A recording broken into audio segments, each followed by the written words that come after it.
evening, everyone. We're going to start in a few minutes. We have nearly 300 people who've signed up. Hello, Marissa. We have nearly 300 people who've signed up, so we're going to wait a wee bit for people to join the call. While you're here, I live in New York City, and you might be able to hear the people clapping and playing instruments and yelling out the windows in appreciation of the hospital workers and the grocery store workers and the drugstore workers and the sanitation workers and the transit workers. So every night at 7 o'clock, people play, make their gratitude heard.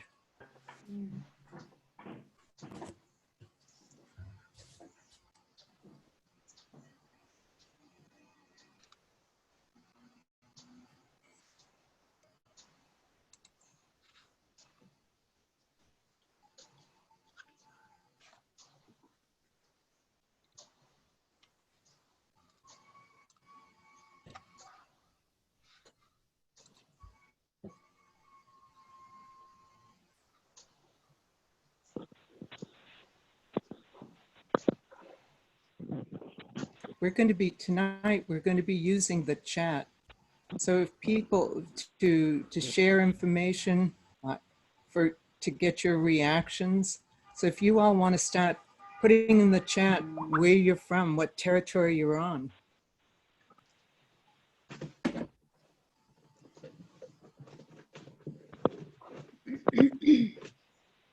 Why can't I get my...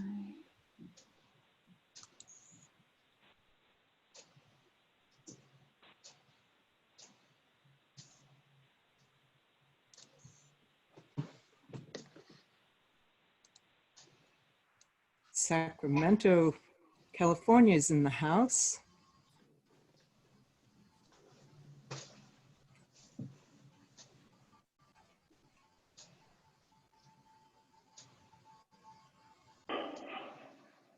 Muskego, Wisconsin, Oxford, Ohio.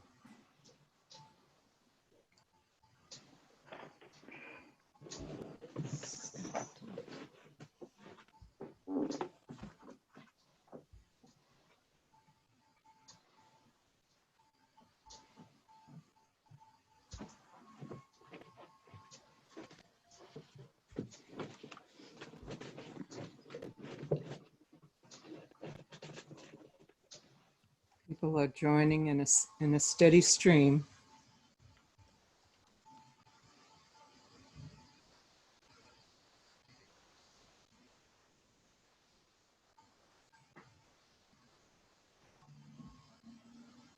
We're seeing friends and relatives.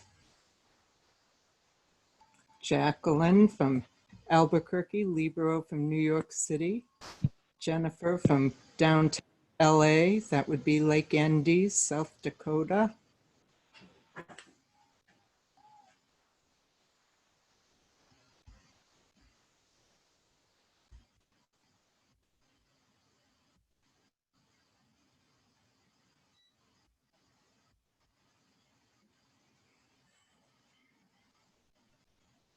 Just a few more minutes.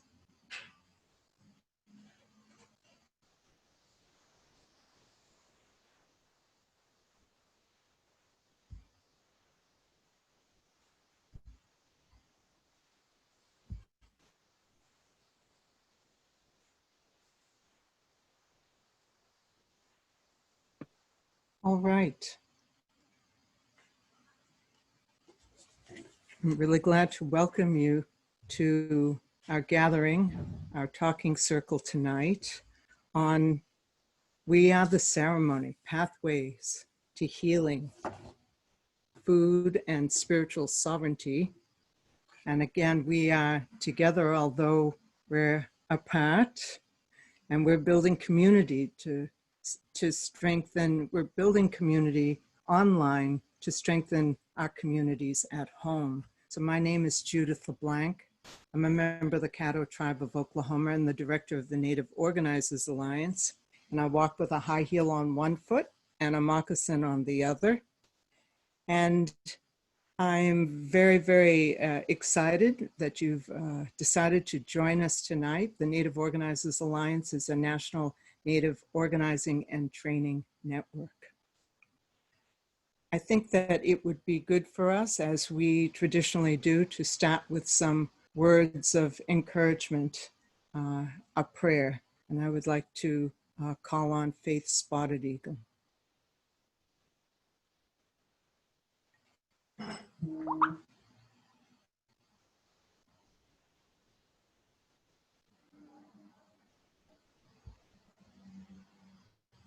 Faith, are you muted?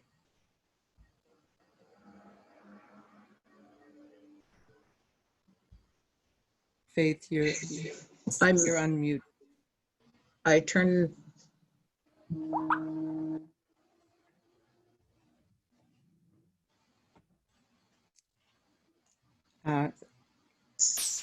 It's unmuted. Yep, we can hear you. Okay, you can hear me now? We can. Okay. You want me to do the prayer now? Yes. Okay. Oha, wopira, atea, wakantanka, tatea topa, wamakashka, all the animals, creation, the four directions. De ampetu duta, on this beautiful red day, hoye, I put my voice out to all the relatives that are listening, that are watching and sharing in the good feelings of talking about the sustenance and sustaining who we are as a people.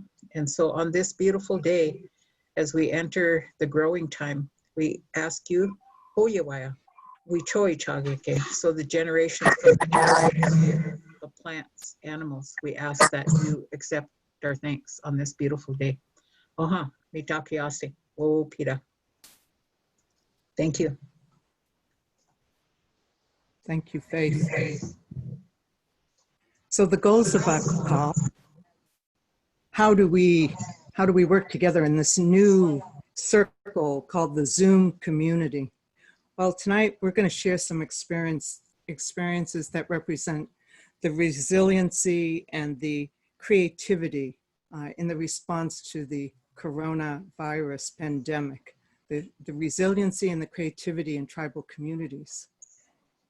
And in good and in troubled times, we've always turned to our ancestors for guidance with an eye on the horizon, thinking about our descendants. And so it is today in such a time of crisis.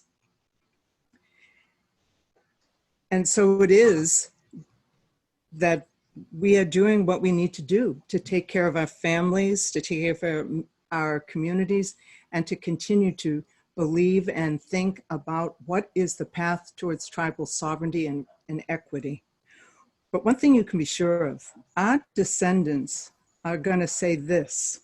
They're going to say, oh, back in 2020 during that pandemic, you know, our ancestors bridged the interruption that the coronavirus created in our communities and in our culture by going online. And that Indian country, it grew to include cyberspace. Because now we have found that we're dancing together online, that we are telling stories together online, we're beading online, we're celebrating the graduation of our young people online. And we have such now a growing grassroots visibility online, on Zoom, on Facebook. So Zoom and Facebook and Twitter have become the 21st century moccasin path. And yes, Zoom is becoming part of our traditional culture. So what are the protocols? We always have protocols when we come together. What are the protocols of Zooming together? We have tonight around 55 folks online currently. And so we have to have some protocols. Number one, please stay muted. We've all heard the horror stories of the flushing toilets in the background of Zoom calls. If you forget to mute, we will do it for you. We'd like to ask you to share your reaction to the speakers on the Zoom chat. We will also post information contact information, updates on the agenda on the Zoom chat. So it's going to be a very active place to keep an eye on. We will also not only hear from two fabulous panelists, but we will spend some time in small group discussion. And don't worry, you can stay in your seat. You can kick your moccasins off or your cowboy boots or your high heels, and we will transport you into the small breakout group. We're going to break you up into groups of 4 so you can share some stories of resilience that are occurring and being organized in your communities. So I invite you, I think most of us probably have our pajama bottoms on below and good shirts on the top with some earrings. So I invite you to kick off your shoes, your mocks, your cowboy boots, and put your feet up and listen to the stories from the Menominee Reservation in Wisconsin and the Yankton Sioux territory, the Honktuwan territory in South Dakota.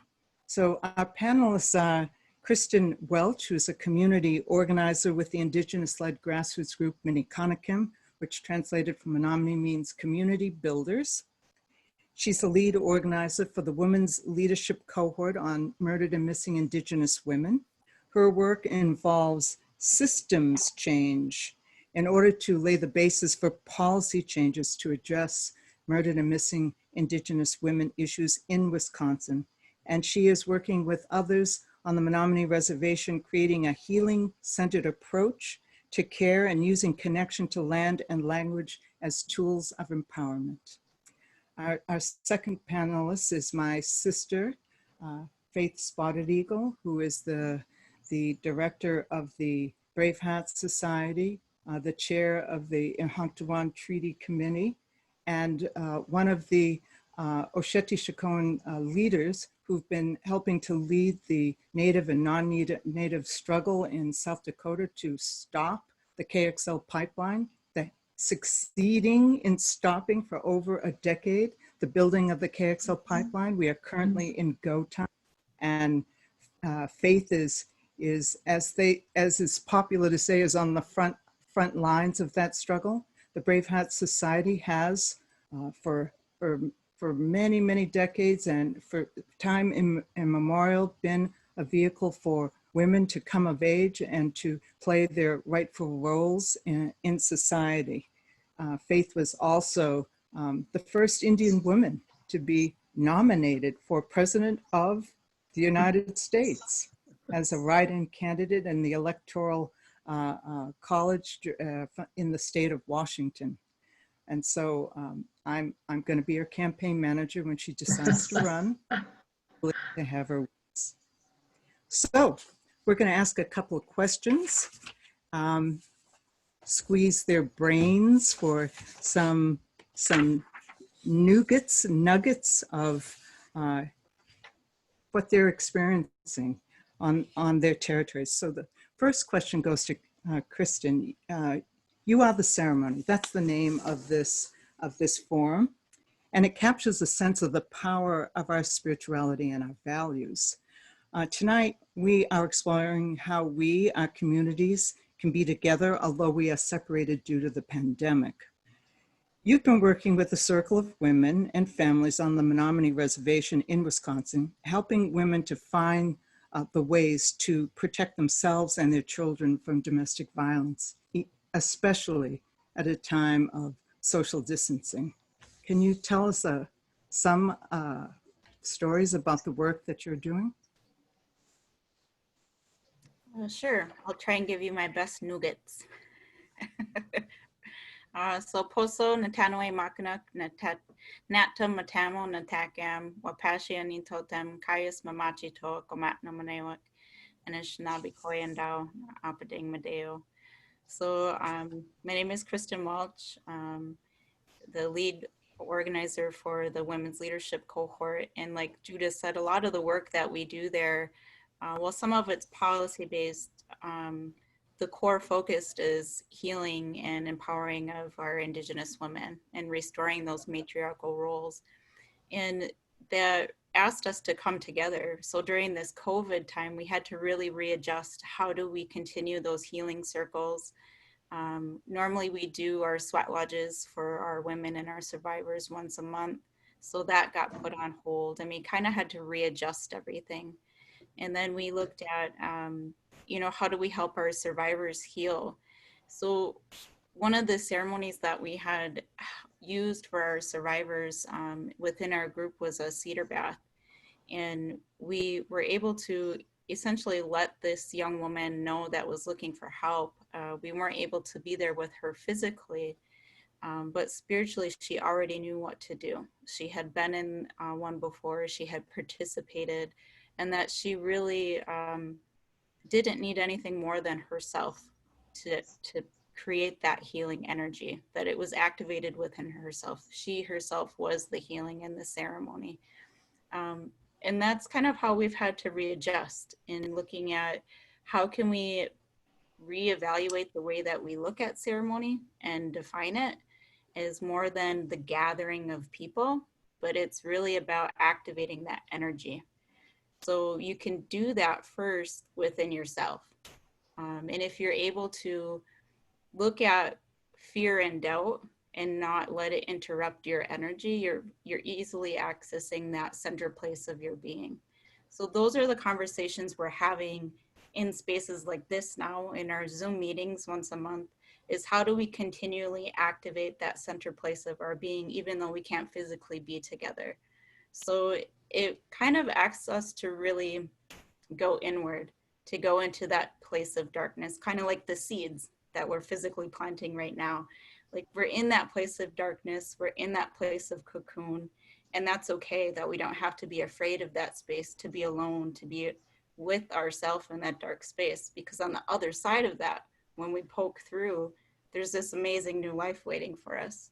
So those are the reminders that we try to send out to the women in our group, and encourage each other to ask for help, and to reach out, even if it is on Facebook Messenger, or even if it is, Skyping in your pajamas, whatever that is, it's just that exchanging of energy, and remembering that itself is the ceremony. Thank you. Healing and empowering, exchanging energy. Well, since the beginning of time, the Braveheart Society, which is a traditional Yankton Sioux women's society, has enabled women to move from childhood to womanhood with traditional teachings. Long ago, one of the roles of women of the Braveheart Society was to retrieve the dead and the wounded from the battlefield and helped families. Faith, you've said we are doing the same thing today, that we're bringing back our people from emotional death. What are you doing to lay the basis for your community to emerge from the pandemic with closer ties to the natural world and move the community towards policy solutions that can fundamentally heal our communities and continue on the path to tribal sovereignty? So thank you, Judith. I also want to put my hands up to the grandma who gave us our name, Marie Randall, who just reached 100 years old about 3 days ago. But she was watching what we were doing, and she said, you're doing just like the old days. You're bringing them back from spirit death. And so she said, you just keep on going. And so she gave us the name Braveheart. She said there was a society in the old days. And so having mentioned Grandma Marie or Auntie Marie, a lot of the belief systems that she has are long-term cornerstones and frameworks for us. And so before this pandemic came, we have been going at turtle pace to bring all of this about. Now, all of a sudden, with the pandemic, and we all know as Dakota Turtle Island people that we've had numerous pandemics before. It's in our DNA with the smallpox, the coming of the colonizers, all of that. It's been disastrous to us. So always in our DNA, we yearn for who we were before they came. And so we've been hard at work for that 25 years. And all of a sudden, when this latest pandemic came, everything blew up. It was like everything went on warped into top speed. And all of a sudden, one of the biggest realizations that I had about food sovereignty, when you talk about food sovereignty, there's an amount of privilege that we have if we have resources, or even if we own our land, or even if we're in an area where we're not renting the land. And so when spring came and everybody was staying home, some of the relatives within the Braveheart Circle said, why don't we just rent a tractor tiller? And why don't we just go for it and do as many gardens as we can? And so we rented a tractor tiller. It cost $300 a day. In 3 days, that was 4 days, $1,200. In some days, we were able to knock out 16 gardens. And the response, thank goodness for Facebook, people were saying, I want a garden. I've never done one before. I'm scared, but I want a garden. And so, lo and behold, at the end of a week and a half, we had 105 gardens. And it was so heartrending to go to these places where people actually ran us down and said, you missed me. I want a garden. And we got to have conversations. We went up to one house and this lady came out and she said, I can't pay you. And I said, we don't want pay. We're just wanting everybody to raise their own food. And she came out, and I've always wanted to have chickens again, and I haven't been able to do that. And she came out with this basket of chicken eggs. And she said, here, this is all I can give you. And I thought, oh my gosh, they were beautiful brown eggs, big eggs. And I said, you raise you have chickens? And she said, yes, that's my gift to you. Another person came out, gave a keychain, but just giving food, gifts, and that old reciprocity came alive. It wasn't like, well, the tribe didn't do this, or you're late. There was none of that dependency anger. It was just a sense of thankfulness. And I think the other thing that happened is that 2 other young women in the community, one from the Boys and Girls Club that has been promoting food sovereignty, she chimed in and she said, I am a master gardener. I'm not really, but I took the class for 6 weeks. So I can say that I'm trying to be a master gardener. And she said, I'm available to map out gardens. I can help you, because she said it was very discouraging for me for 4 years to get my garden to grow. So I'm here. And so the second one piped up from the Indian Child Welfare Program, and she said, I will buy seeds. If you need seeds, call me up. And so I kept a list and I kept forwarding it to her. So they were following me as we were tilling the gardens and they were delivering the seeds. But it was such an awesome feeling to go into the heart of our people on a different reason, not because somebody was getting beat up or somebody was being neglected or somebody was fighting. It's like they were wanting to do this healing with the earth. And it was such a unpredictable experience, even after we've been in food sovereignty. So that gave me the realization that we are very privileged when we don't share our resources. And so out of that, we're hoping that some of the young people, it was primarily young people, my son and my grandson and some other people that went out, about a 7 or 8 member team that went out and did the gardens. And so then this past weekend, a freeze came. So that's humility for gardeners. Some of them probably lost their plants. So we're gonna encourage them and lift them up and say, it's not too late, you can still plant. You can still do starter plants, or you can still do seeds. And so the other thing that we're going to do is we're going to move into, we were fortunate enough to be funded through Nike 7. We didn't apply to them, but they popped out of somewhere, out of the grace of the time and space that we live in for life sports. So we're going to get bundles of fishing equipment for our tillers. And we're going to ask them to assert their treaty rights on our land first before we go into any jurisdictional issues. But we're going to go back into looking at fish traps. We're going to look at drying fish again and distributing and relearning out on nature, because the place-based learning in food sovereignty is probably 3/4 of the power. When you get out there and you hear those birds, when you hear a mother bird trying to dive on you and drive you away because she's protecting her babies. That happened today when we were putting out cucumbers. I swear this little bird was dive bombing me because she thought I was going to injure her children. And so just remembering that, and then feeling all the night crawlers when we're planting the cucumbers, those are things, the experience that we forget. And so when we're out on the earth and being able to renew that connection and to actually see something grow, And what we're going to do is we're going to, by mid-season, we're going to go back out to the gardens and we're going to GPS the sites and we're going to create a map of all the gardens on our reservation. And then we're going to take a photo story of the gardens, and whether they die, whether they live, there's always next year. And I'm just, one of the girls told me that she said when she started her garden with us, because we have done gardens for a number of years, but she told me that when she first started her garden, she didn't know the difference between the plants and the weeds, so she watered all of it. And when I went to see her, I said, "What are you doing?" And she said, "I can't tell, so I just water the whole thing."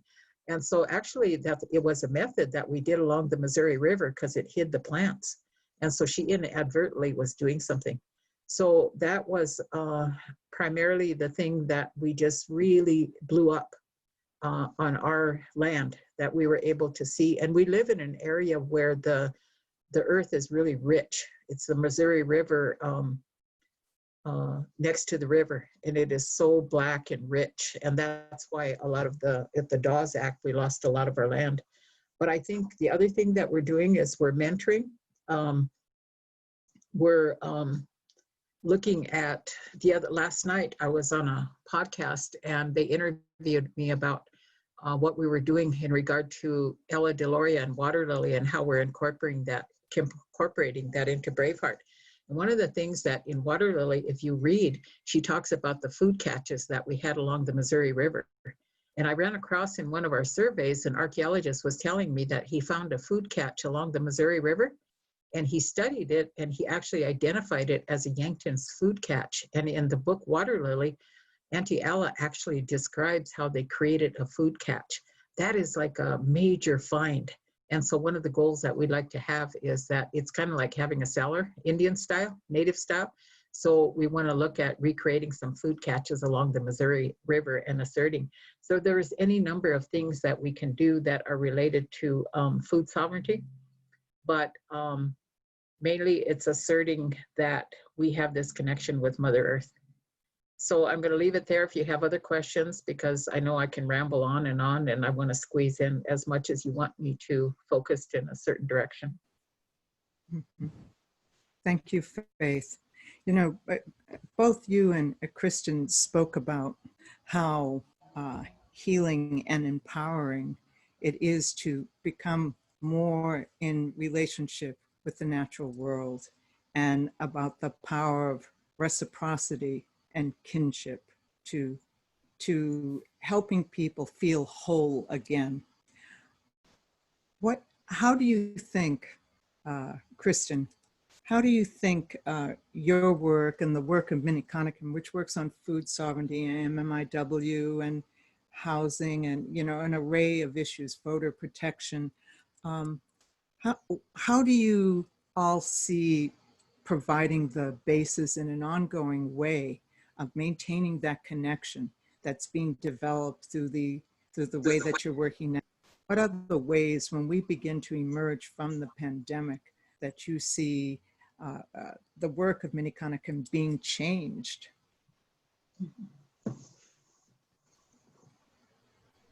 I think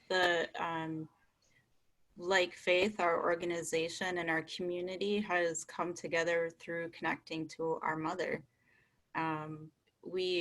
Our food sovereignty initiative is led by our lead organizer, Cherie Thunder, and she's really just been an amazing leader around encouraging people, no matter what your level of learning is, around growing and understanding how to connect to the earth, just to get in there and do it. And I know she has really big dreams, but I think that this time of COVID has really pushed a lot of that work forward. It's given us time to kind of just slow down and sit with ourselves, especially as organizers, and get back to focusing on what's really important, which is like connecting to yourself and connecting to our mother again. So we've encouraged a lot of our women just to go and sit by the water and pay attention to her. And we've also spent time working on these food boxes, these resiliency food boxes that are going to be put together fairly soon.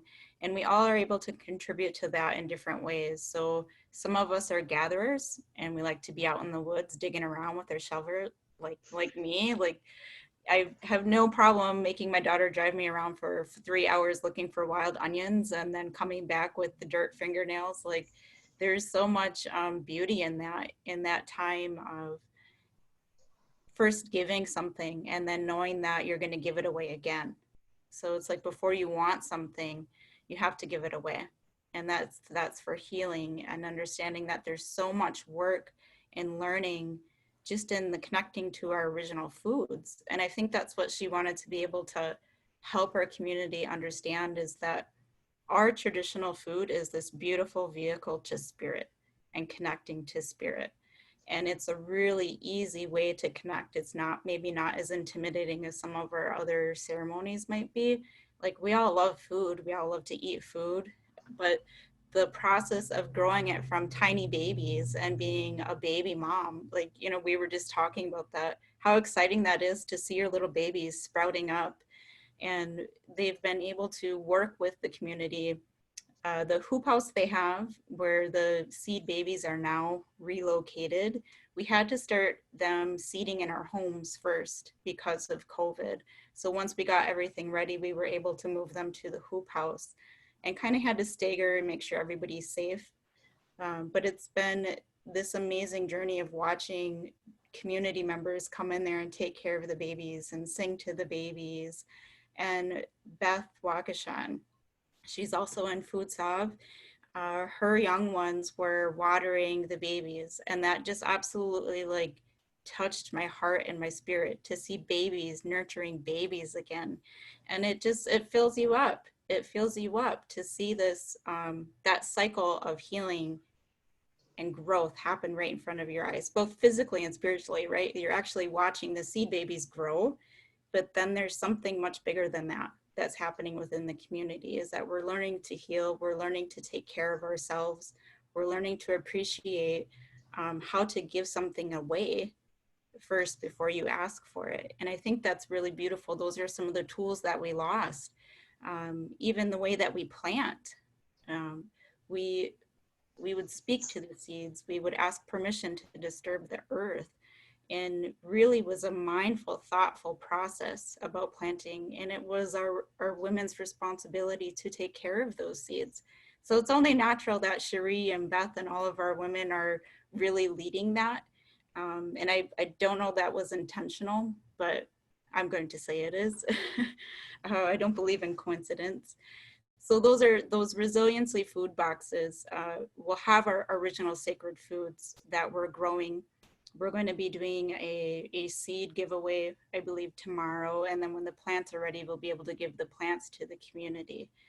And as we're preparing these boxes, so we'll have the local harvested stuff like the dandelions we've been gathering to make teas and medicines, the wild onions, the maple syrup we were able to process this past spring, and along with some of those plants. But we're also going to put in there tools that they can help understand, how do you connect to food in a spiritual way. So we have a model that we put in there that helps you to understand, how does food feed you physically and emotionally and spiritually and mentally. And it breaks it down to, well, this is what planting does for you, this is what singing your songs does for you.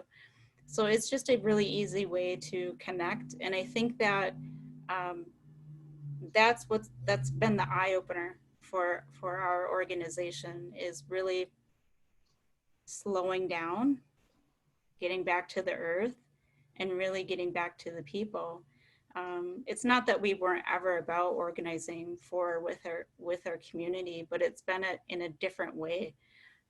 When you're able to plant and harvest together as a community, there's this amazing spiritual kinship that happens, and that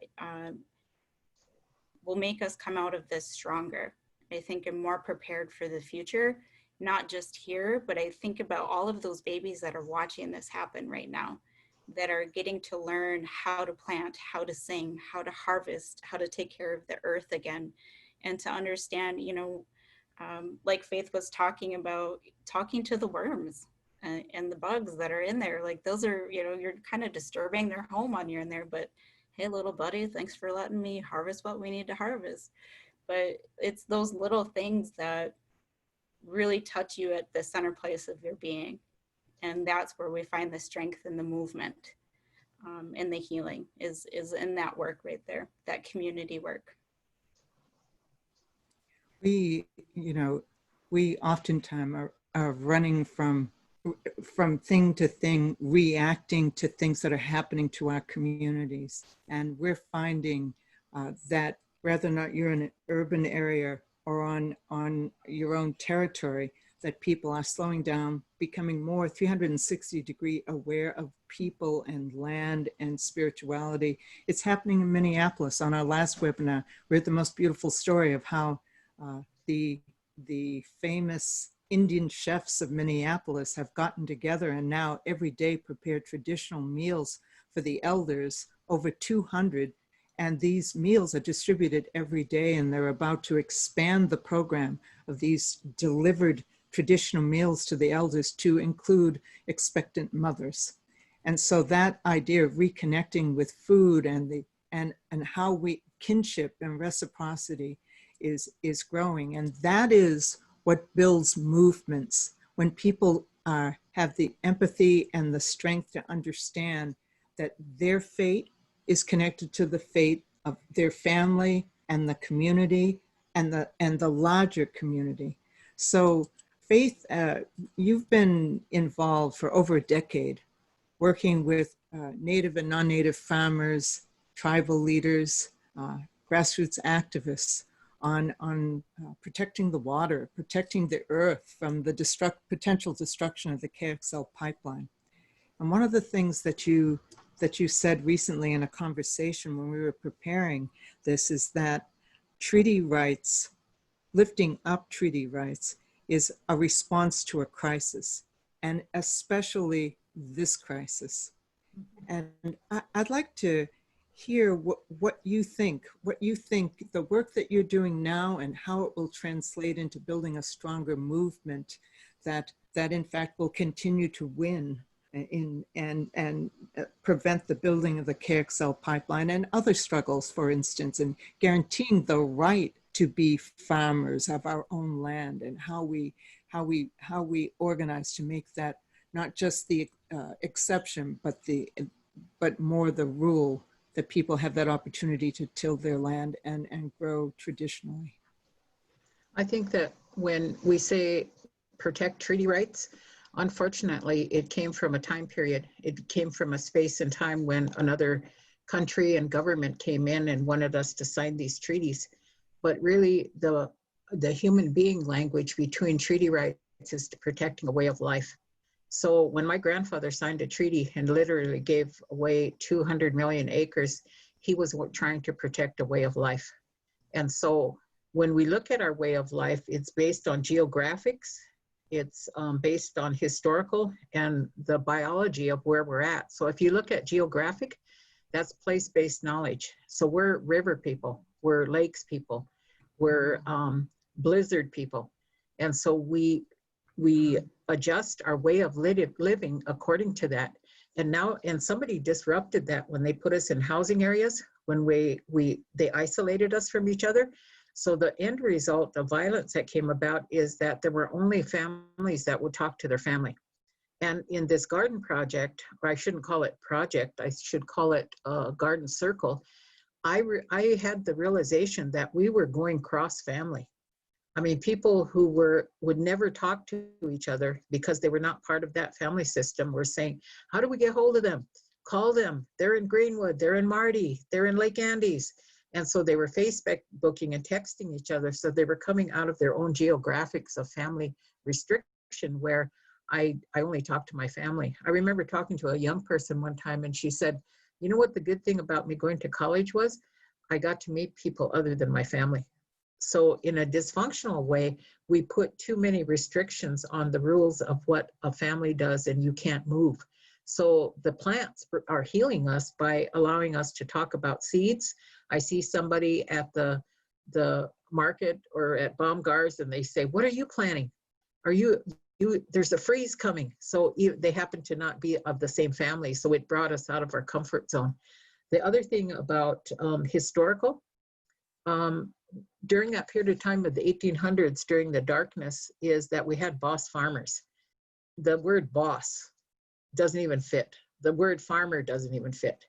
And so they literally, how insulting to hire a boss farmer to tell us how to grow. And so we're recovering from that. And there's still stories and memories of what the boss farmer said, and that we were not able to grow things. What a horrible assumption. And so part of that healing is realizing that, and an example, somebody said, should we ask housing if we could make a garden? I said, let's just do it and then we'll ask them later.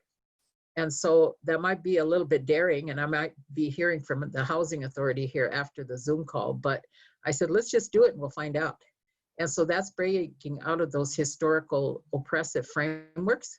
And then I think the third thing is when you look at the biology of it all, when we listen to those birds that are making nests, I remember while I was out there and one of our Braveheart volunteers, Jennifer, and I were planting despite aching backs, and there was this little bird that was dive bombing us, and she was protecting her family. And I think back to the time when my father told me, he said, when I was 13 and took off and didn't come home all night, and I came back to the house, and he said, you sit on that porch and you watch what nature is going to teach you, Miss Smarty Pants. And so you have 10 minutes to figure this out.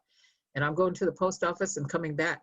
So he went up to the post office, and I heard his res car coming, and I thought, oh my God, I can't figure this out. What am I supposed to figure out? And I was sitting there on the porch being punished, trying to figure out what this lesson of nature was. And when he came up, he said, okay, Miss Smarty Pants, while you're sitting there thinking you're so smart, he said, did you see this little bird up here that is building a nest? And she's carrying logs to make this nest. She's carrying branches that are 5 times bigger than her, because she has to make a nest before she thinks about making a baby. And he said, do you have a nest?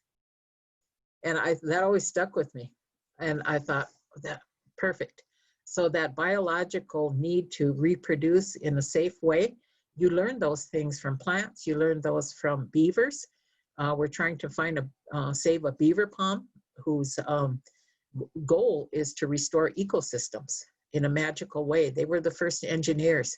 So there's so many, the buffalo, the matriarchs that lead the herd. And they were the grandmothers of the herds, because they figured things out according to the DNA. So I think those are, and I think back to an old school teacher like Thomas Banyaka. And I think if you're older like me, you remember Thomas Banyaka, that talked about these times of hardship like pandemics that are coming. But these old teachings, they're still the same, whether they were the 1800s, whether they were with Thomas Banyaka, or if they're with us here on this Zoom call. We still have that in our DNA, and we know how to deal with these, but the big yoke around our neck is the toxic behaviors that came with the boss farmers and everybody else who tried to boss us around. But it's a pretty sacred, exciting time. I love staying home. I didn't realize how busy I was, and I just absolutely love staying in my house and being able to concentrate on what's important at 71 years of age. And herbs, sunflowers, animals, fishing, hunting. We have a First Dakota Farmer endeavor going on, and we're putting together a learning road. I don't want to call it a curriculum, but the first one is going to be a ceremony along the river and the land to ask for continued growth. And the second one is to look at that historical of what happened to us in growing on the land. You know, what do we have left that we have to restore, enhance along the bioregion?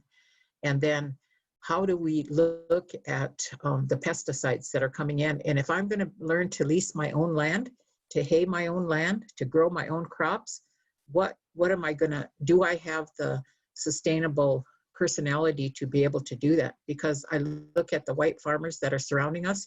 They are having a hard time. Some of them are committing suicide because of what's going on politically. And so this actually comes natural to us. And we're going in the direction of renewable, regenerative farming, which is a more natural way. So we're really excited about this old new learning about not just gardens, but going on to haying and those other hemp, whatever it is that we have to go in the direction of. So as you can tell, I'm really excited, and I never thought I'd see this day come. So I'm ready. Thank you. It's an example of how practice going to build with reciprocity family plots leads to creating a way for us to nurture a whole circle of farmers and go down that learning road of doing it in a way that will change the economy of the Hagtuan. This is a beautiful example of how we're going to emerge from the cocoon of the coronavirus. Thank you, Corona. Yes. This is the positive side. We're going to now break into small groups of 4 to share a story, each of you to share a story with each other on an example of resilience and a reflection on something that's happening in your community that shows the potential for us to build stronger movements to make big changes as we emerge from the cocoon of the coronavirus. So you don't have to put your shoes on. We're going to put you in your own groups. And Robert Chenate of NOA is doing it for you.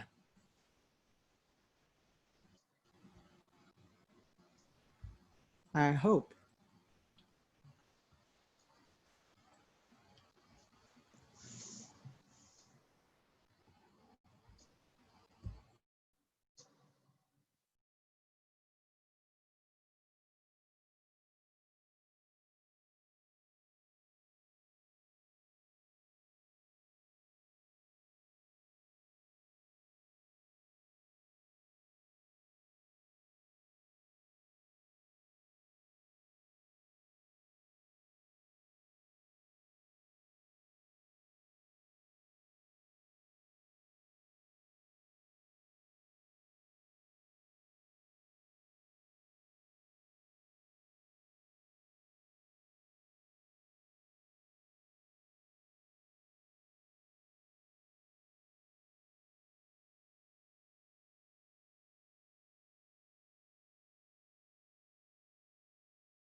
She just said, I'm thrilled to hear this news.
Kristen, can you hear me?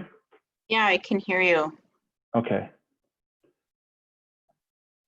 I was in a room alone and then I left the group and now so I'm like, is this the group I was supposed to be in? Oh yeah. No, I think what happens is I think some people's platform doesn't allow them to go into a breakout room. So Oh, by default, they end up staying in this main room. okay. So, but everybody is on ask to unmute, so they muted themselves actually. So it seems Okay. like in this room. So I guess people are just doing whatever. Okay. There was a glitch. There was a glitch too with I'm not sure what it was, because me and Libero and Shelly saw it, is that there was a bunch of people who got named Sandra Anderson when they came in. Yeah, I saw that. And they didn't have their name, so I blocked them. So I thought it was the same person over, like the duplicate, but I guess it was actually separate people. So made a mistake there somehow. I'm not sure what happened though. It's going, other than that, it's pretty good. I mean, that's a pretty minor issue. Yeah.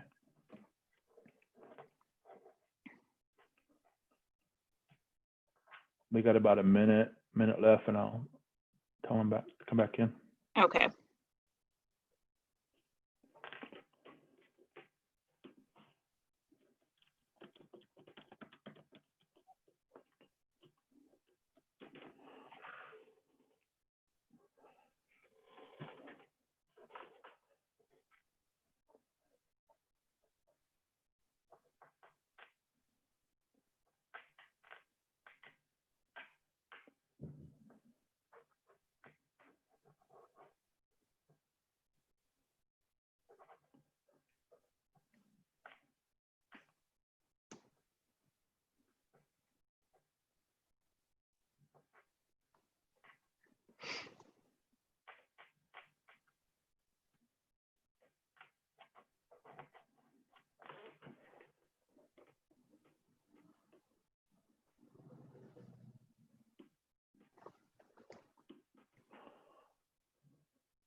Okay, everybody, breakout rooms are ending, so people will be coming back in here in a minute.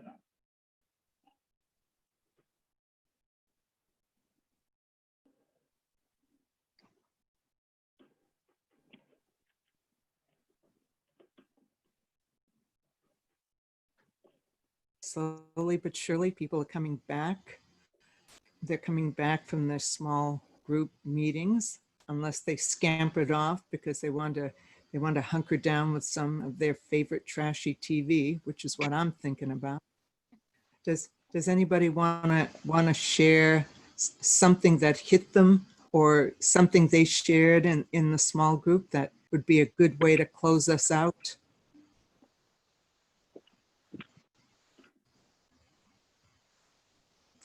Would someone like to share?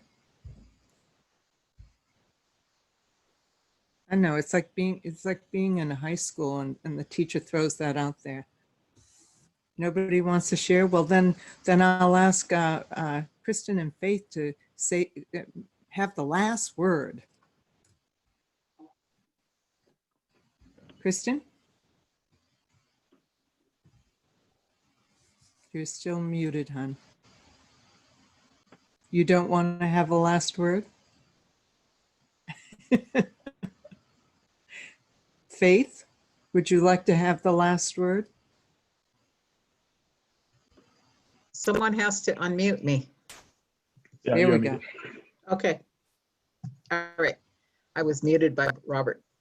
I guess what I would leave with is, or begin with, is that I really appreciate, and I know that all of you, whether you realize it or not, appreciate this beautiful sacred time that we're in. And we're being able to experience knowledge that literally emerges from a place, and that place is where you're at. It's very important to acknowledge that wherever you are located, there's knowledge coming through that portal. even if it's being stuck in your living room. And I think that is very powerful because the experience of wherever you're located during this time, you're always going to remember that, and you're going to have to make relationship with that. And I've done that by organizing myself. I've done that with my herb garden. I whined around for years about having a chokecherry tree. I didn't even realize I had a chokecherry tree in my yard. And so being able to open my eyes, literally. And so I think that I was thinking, I like this. I like this period of time. And I don't like, of course, the relatives that are making their journey to the spirit world, but they've made a great sacrifice, and my prayers, my spirit is with them, because on this very day, we probably have lost hundreds. And so I don't mean to minimize the relatives of people who have been lost, but they made the ultimate sacrifice, and my prayers are with them.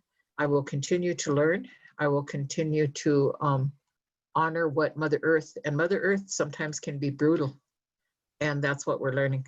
But Mother Earth also, we would not be alive without Mother Earth, and I need to remember to appreciate that. And that I give my greatest blessings and thank you for this beautiful red day. Thank you. Thank you, Faith. And so for all of you who'd like to continue to follow the work of Minikanakim on the Menominee Reservation and the Braveheart Society on the Hakdawan territory in South Dakota, the Facebook and web page of both of those groups are in the chat, as well as the Native Organizers Alliance. We do trainings, webinars, and stir up all kinds of trouble in getting people to think about new ways based on the traditional practices and teachings of our ancestors. So we're going to say good night. Please watch for an announcement of our next monthly webinar. And if you have ideas for who and what you would like to talk about or hear presentations on, please send us an email, info@nativeorganizing.org. Thank you, Faith. Thank you, Kristen. Good night, everybody. Be safe and wash your hands. But before you leave, let's do the traditional handshake. Everybody put their hands out and shake. This is it. The traditional social distancing handshake. Yes. Good night. Peace.